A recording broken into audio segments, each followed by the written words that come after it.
On this week's episode of the Redeemed Marriage Podcast, we're going to be wrapping up our series that the last couple of weeks we have been talking about after the affair. And we've kind of gone through the first 10 days of Heather's confession of the affair and kind of the steps that we took in those first few days. And today, we're going to kind of jump ahead a little bit, and we're going to really spend some time talking through the first full year and some of the things that we did to heal our marriage and to begin the redemption process. And we think it's going to be a great episode for those that have been through this. Even if you're more than a year out, we've got some ideas for you to kind of jumpstart things from where you are. So stay tuned. Hello, folks. And hey, Bear. Was that a good addition? I keep thinking that at some point somebody's going to tell Nate Bargatze. I know, and I saw Nate Bargatze on, not Jay Leno, what's his name? Jimmy Fallon. Yeah. He's big time. Oh, he's massive. He's one of the top comedians right now. Well, he needs to hear about the Redeemed Marriage Podcast. Yeah, well, all right. If you're listening, Nate, we're big fans. Hey, but if you're not Nate and you're listening, we're glad you're here because there are a few of you that are not Nate. So I would encourage you, though, seriously, listen to Nate Bargatze. He is incredible, clean, and he's hilarious, and he really is probably one of the top comedians right now. So he's funny. Yep, and he does a podcast, and that's where the whole hello, folks, and hey, bear comes from. I don't even know what it means, but I just hear y'all say it all the time, so I thought I'd throw that in there. All right, thank you for that. I wonder if I gave anybody warm fuzzies. I don't know, but in case we didn't introduce ourselves, this is the Redeemed Marriage Podcast, and she's Heather, and I'm Rusty. And we are on week number 3 and the final of this little series. At least we think it's going to be the final. But this is, we're wrapping up. We started a couple of weeks ago a little series called After the Affair. And that was, what we were trying to do was just give some details of how we handled those first few days of after the confession of Heather's infidelity. And so we did days 1 through 4. Or 3? 1 through 3. Then we did 4 through 10. And now we're going to do days 11 through 365. Yes. I was trying to do the subtraction of how many days it would be. But what we really want to do is we want to give just some really practical tips and things that we did during that first week. And I just really strongly believe that first year is so important. However, there's plenty of you that are listening that may be in a similar situation, may have a similar story, and you're way past the first year. If you are, I believe that you could start today and spend the next 365 days doing some of this stuff that we're going to talk about, and it will really set you up for a successful future of your marriage. So that's where we are. We're going to just talk through it. All right, you ready? I'm ready. Okay, then. Let's do this. So the first year, really important because it's a lot of firsts. It's a year of firsts. And really what we really teach couples and talk about is you don't want to go back to the marriage that you had because obviously it wasn't working. And instead, you want to have a new marriage.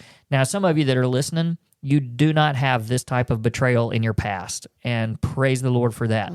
But everybody, I think, would enjoy starting fresh almost and really just having a new marriage. I mean, I don't know that there would just be a lot of people listening to us that would just go, oh, we are at a perfect spot in our marriage. We don't need a new marriage.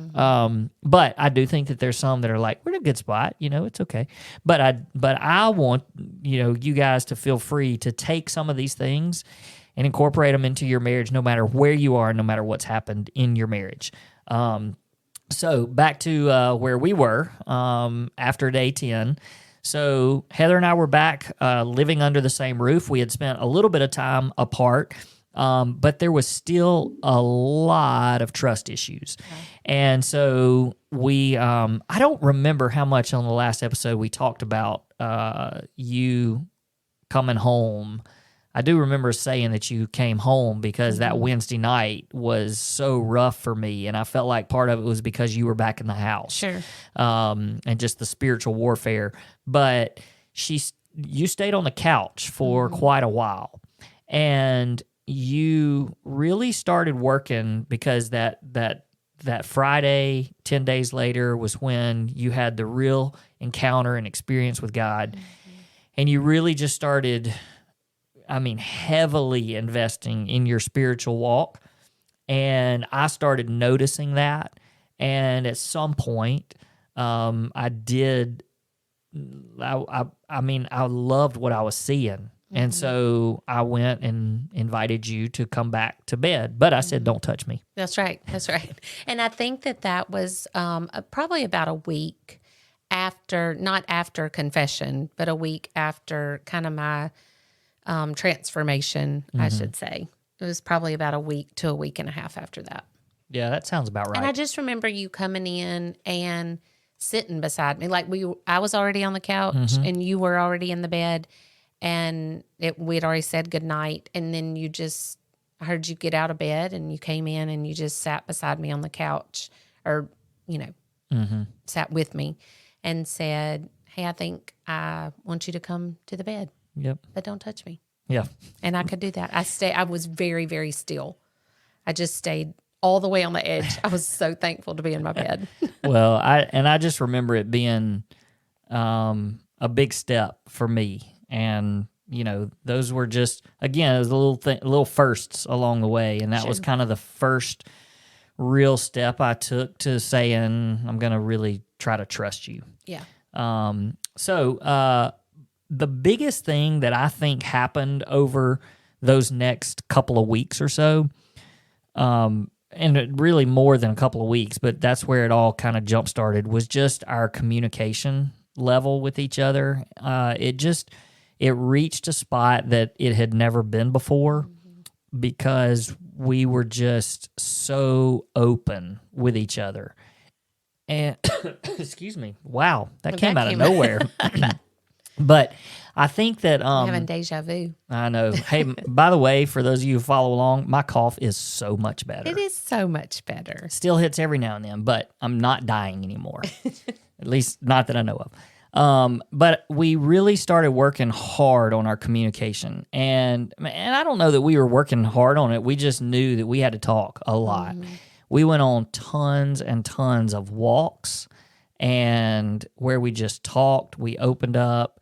And it made us start growing really, really close together, because we were just being really vulnerable with each other, really open, and just talking. Yeah. And, I think that what you're talking about right now is super, super important, because I think a lot of people at this stage, whether it's been infidelity or not, whether just some kind of hurt, and we could list hurts, because I don't want anybody to feel like this isn't for them. Like, it could be anything, any hurt that you've had. It could be something as severe as like pornography or loss of a child or depression or any of these things, or it could be smaller things as well. But this is the point where I think we got it right on accident. Like, nobody told us to do this. But I think that a lot of couples right here stop, sweep it under the rug, and then say, let's move forward.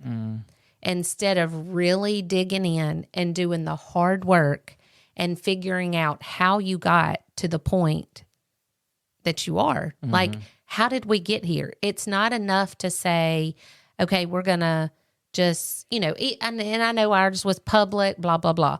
But if it wasn't, I think it would be even more tempting to just say, okay, it's over. Let's move on, sweep it under the rug.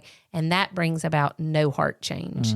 And our walks that we were having, our big conversations that we were having, us saying, hey, let's talk about this. Like, how did we get here?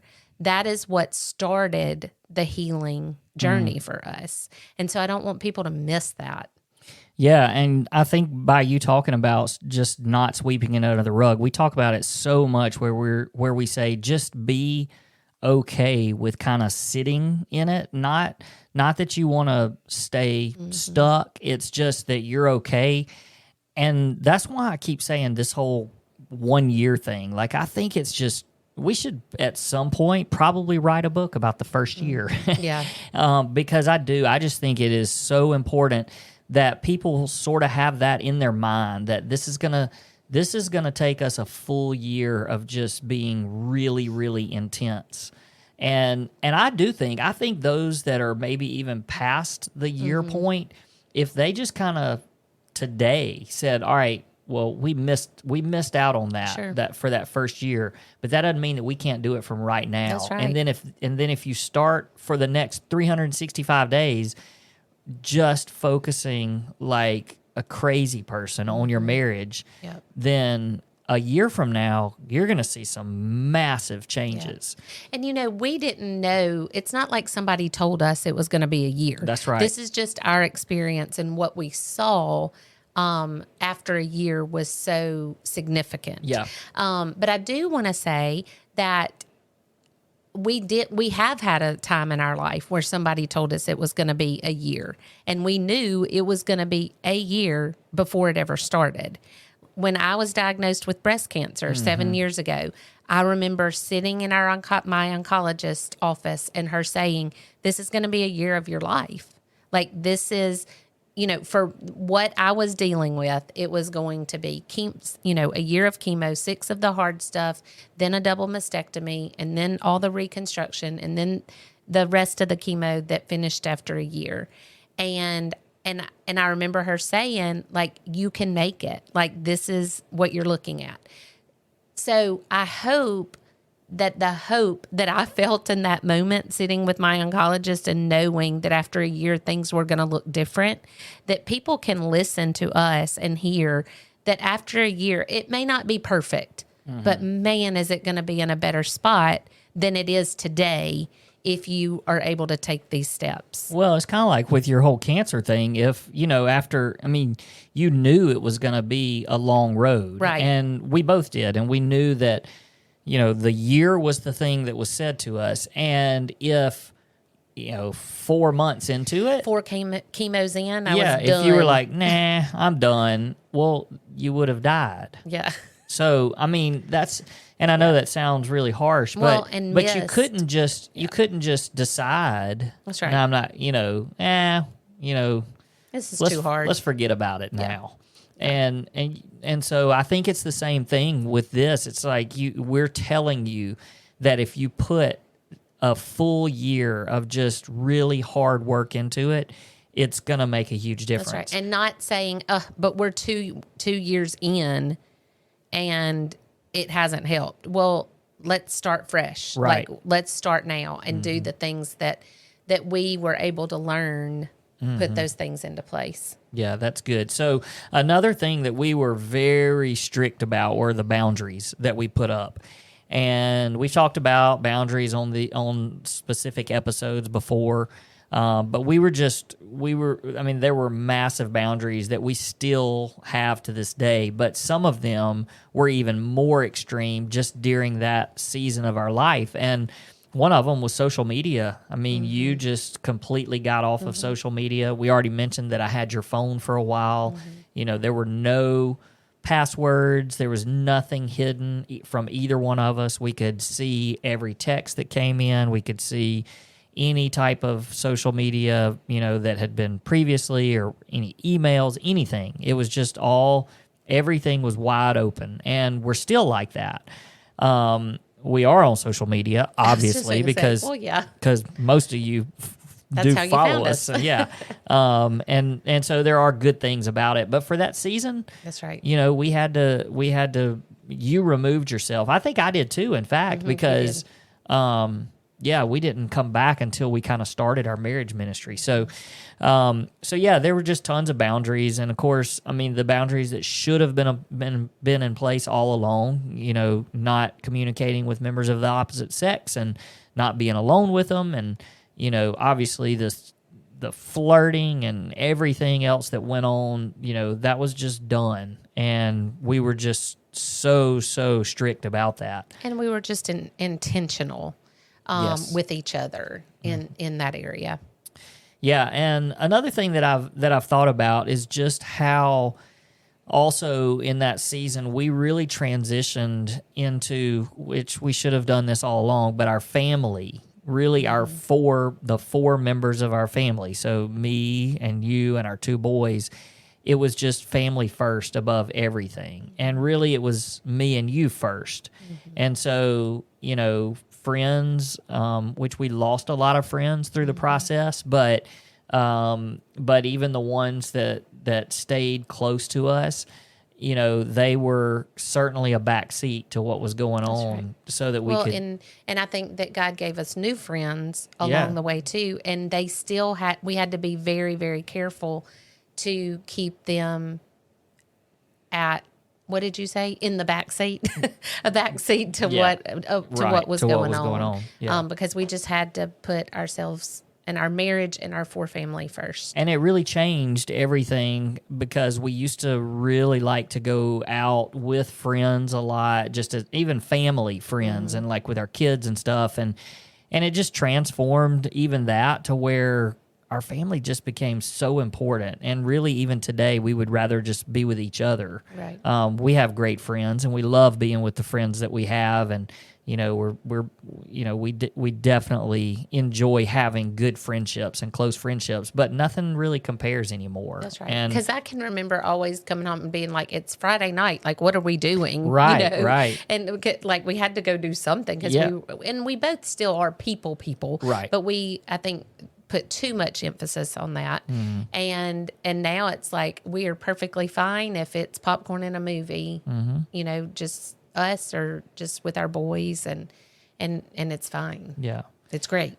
One of the really intense things that we did was both of us work on our own spiritual lives. And I know that's kind of no duh, you had to, but it was so crucial that we both individually and together were growing spiritually. And so we each sort of found the things. That was kind of the season that we sort of found what really connected us to God. And I know for me, a book that was so important was by John Eldredge called Walking with God.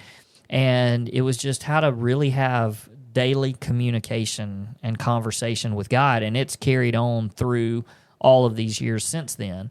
But we also did some stuff together where we went through a devotion book called Love and War by John and Stacy Eldredge, and we would read one each night before we went to bed. They were so practical, and a lot of them were things that we were dealing with, which was really, really good. And you really learned how to study the Bible and just to enjoy learning and growing in a way that you had never done before. Yeah, and I really dug into what I knew that God was calling me to be as a godly woman, and what that looked like. And of course, I had an amazing mentor to walk with me through that. So mine wasn't as much reading books and things like that. Mine was just meeting with her and really digging into scripture and learning what God had for me. I did read a book by Beth Moore called When Godly People Do Ungodly Things, that was really powerful. And it just changed my perspective on things, because I think that a lot of times, well, in that season, I just kept saying, how did I get here? Like, how did I get here? I don't even know how else to say it besides I just would look at it and be like, this is not me. Like, how did that happen? And so just making sure for me, it was digging back in and figuring out how to love Jesus well, and how to love fall in love with him more and more and more every day. So, Well, I did the same thing. I mean, I was asking questions over and over when I was going, how did you do this? And Yeah. so I even read, I think you did the study, but I read the book, How Godly People Do Ungodly Things. And it really helped me too, just to, be able to understand that, I mean, you were still, you were a good person and you just got wrapped up in sin. And so, yeah, it was an encouragement to me to be able to read that. And I think I read it after you had done the study, Yeah. but it was good. One of the things that I don't think we've talked a whole lot about on here is just that, we were heavily involved in church leadership at our church. And I know we've mentioned just that it was a big mess at our church, and we stuck around at our church for about 6 months because Heather's dad was the minister of music and was already set to retire, and so we were trying to honor that because we were a big part of his ministry, his worship team, and we just wanted to stand by him. Yeah, yeah. And we also had been leading children's worship and doing a lot of stuff at the church. But we took a step down from church leadership. And I mean, obviously that was the right thing for you to do because you needed to really heal and grow, and people needed to be able to trust you and all that kind of stuff. But I even did for a time as well, just because I needed to be able to just sit and worship and, just to kind of find who I was again. So, there was a time that we did that. And then, of course, 6 months later, we were able to go and find a church that was a better fit for us during that season. And that we obviously are still there and have just grown to love the people and just the way that they brought us in and helped us in our healing journey. So yeah, the reason why we bring that up is because there are some, really drastic changes that might have to happen in that first year, and it could be, being willing to leave a job. It could be willing to move to another city. Obviously, church is one that we've already talked about. Quitting the gym, which is something that you did. I want to quit the gym. I want to quit the gym. I'm Chandler. I want to quit the gym. That's a Friends episode. But I just think that's one of those things that you need to be open to in that first year. It's just part of sort of, I don't want to say purging some things that you may need. I mean, even friends, That's right. Getting rid of some friends that may be, not supportive or just not good influences. Yeah. And you want to find people who are encouraging you in your marriage and encouraging you in your walk with the Lord. And, I tell people all the time when I talk to girls, I'm like, you can find anybody to tell you what you want to hear, but you need to be surrounding yourself with people who are speaking truth to you and speaking godly wisdom into you. And so, yeah, making sure that you're hanging around people, you individually and as a couple, that are encouraging and are, walking in a godly way. Yeah, and one of the things that's not a coincidence in my opinion is that we had a trip planned that I did not want to go on to with Memphis. you. Yeah. We were supposed to go to see kind of a Broadway type musical at the Orpheum in Memphis. And I was like, we had planned it before this happened. We had planned it. It was part of our anniversary. Yeah. And I was like, I'm not going. And we had healed enough. It was about a month later. I say we had healed enough. We were like, this is probably a good idea to get out of here and get out of this town. And it was a really good experience. There were some tough times, but I think what this did was it showed us that we had to get away, just the two of us. And so really throughout the next year, we were really intentional. Probably went on we went on some overnight things by ourselves, probably more than we had done in the first 15 years of our marriage because of our boys. And we went to the marriage intensive, which was huge. So that was about 2 months after confession, and we spent a week over in Rome, Georgia, and the ministry that runs that now is called Hope Restored from Focus on the Family. It was a different organization back then, but it was the same location. And we highly recommend that to couples. And we've sent a few couples there, recommended that, and it was just an incredible experience. And so, and we also did some local retreats through or conferences, or I say local. One was local, and one I think was in Texas, so it wasn't too far. But just trying to keep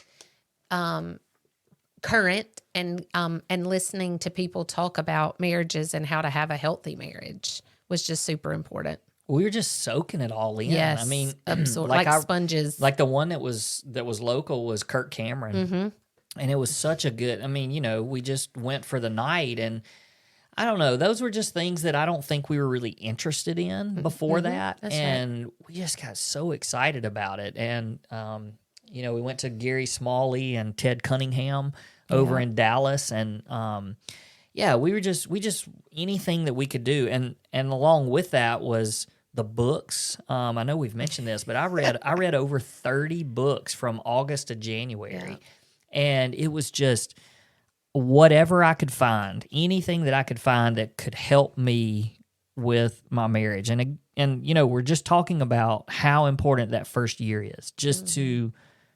I mean, it's intense, and just dive in and invest as much as you can into your marriage.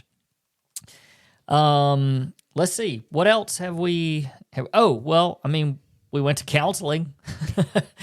Oh man, I mean that's a big one. I know. We kind of talked about that. We talked a little about bit. it, but we just continued that absolutely for a while, and we did some individually and some as a couple. Yep. And why were we so afraid? It had this stigmatism, something like that. Stigma. What is that word?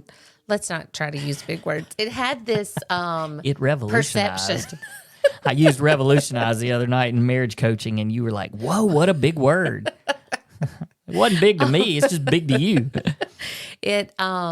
Now I lost my train of thought. That was you were not talking nice. about how counseling. Oh yeah, it just had it had a negative connotation. There we go. That's what I was looking for. Another big word.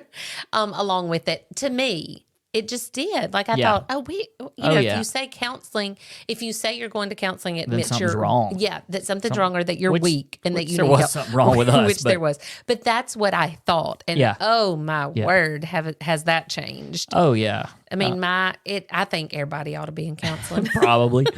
It was life-changing for us, and we had a great counselor, and but between the counseling, which we probably continued that for almost that first year, not as intense. It backed off some as we went along, and I mean, I can remember at one point we were going for sure every week, and then it kind of slacked off a little bit, she told us, she said, you guys don't have to continue coming as often. And we would go maybe every other week, and then it became once a month. But it was a solid, probably that first year for sure. Well, and we were both being heavily mentored as well. That's right. Which is, that was counseling in itself for me. So it's not like it was just her and that was it. We were getting counsel from other places as well. So definitely through that first year. So I know a lot of people, they want to know like a real timeline. When are things going to be better? when am I going to trust again? All that kind of stuff. And it is different for everybody, but this first year is just so crucial. And all of these things that we just talked about, I think that they lead up to like massive healing. And just to give you an example, so the confession was in August, and in May of that year, so not even a full year later, I was invited and asked to speak at a church, like during their actual worship service on a Sunday morning, and the pastor was my mentor, and he sat up on the stage with me. and just sort of interviewed me about the whole thing, about anger, really was what it was. And, I'm saying that to say that, what was that, 9 months or so, 8 to 9 months? And 8 to 9 months, the male that was probably closest to me through those 9 months, because he was my mentor, he saw that much of a change in us that he was willing to invite me to be on stage and speak to his congregation. Yeah. So I'm saying all that to say that these things that you do through that first year can have such a huge impact and produce some incredible results, to where, within those first 8 to 9 months, you're back on track. That's right. In a really positive way. Now, we kept on for, even the next year. We've talked about the second year being a little tough sometimes, because it's sort of the anniversary of everything. That's right. And so, you just are a lot of triggers that next year. But if you put in all the work that first year, then it makes it much more manageable. Yeah. And we've talked before about redeeming things. And that was a really sweet time for us to redeem things that had bad memories with them. Yeah. And to take them and be like, you know what, we can go to that place and we can make that a sweet memory instead of a bad one. And so, I just think, especially in that second year, going back and just being purposeful in the places that you go and do, and making new memories. And we said that a lot. We need to make a new memory here. Because even 12 years later, I don't know if I've said on here before that my favorite app is Time Hop, where it pops up things. And it every day. It's like, oh, that's before a fair. Yeah. This is after. This, there's not many pictures of during, but it was like, oh gosh, that was right after. And those times were hard, or, oh, this was so sweet, And so it forever changes your timeline, but making sure that those things that come up are positive instead of dread and negative and hard. Yeah. All right. Last thing, most important part of that first year was it kind of culminated at the end of the year, almost exactly a year. It was exactly a year. Exactly a August 26th. Yep. So 23rd was the first confession, Right. and then 26th, all the info came out. Yep. And so, and I remember that I decided that I wanted to get baptized again. I was like, this is important to me. I want, because I love the image of being baptized, that you're buried into death and raised to walk in newness of life. And I was like, this is, it is a picture of what has happened the last year of my life. Like I was dead. And then, I wanted that image. I wanted that feeling of publicly saying to my church that had walked with me for the past year, took me in, showed me what it was like for forgiveness and to have real joy. Yep. And to be able to say, these are my people and I want to be baptized with them. And so I want them to be there and see that.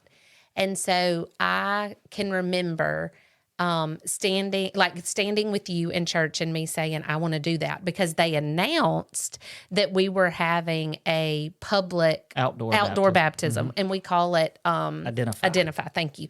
We call it Identify. And they said, if you want to come be baptized, it's not here in the little tub, but outside and several people at a time in a lake. And I was like, oh yeah, that's what I want to do, because I knew all eyes would be on me, that it would, that I would kind of blend in.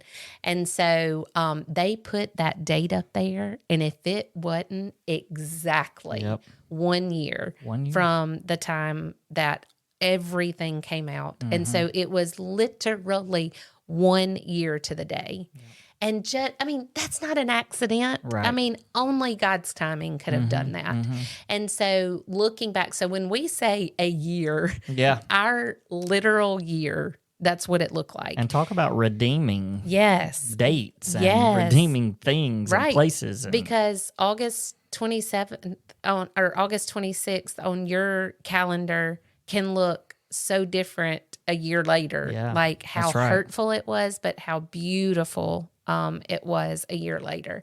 And so when I think of that date, I think of me at Jason Elam baptized me. that's right. And I went down into that water and lifted up, and I have never in my life felt such freedom, and I just felt like everything was just washed away. And it was, okay, here we go. Yep. It's time to make this new and time to make it wonderful again. And that's been our journey for the past 12 years or 11 years since then. Yep. So it just is a sweet, sweet, sweet, sweet thing that I hope that you can hear hope in our story.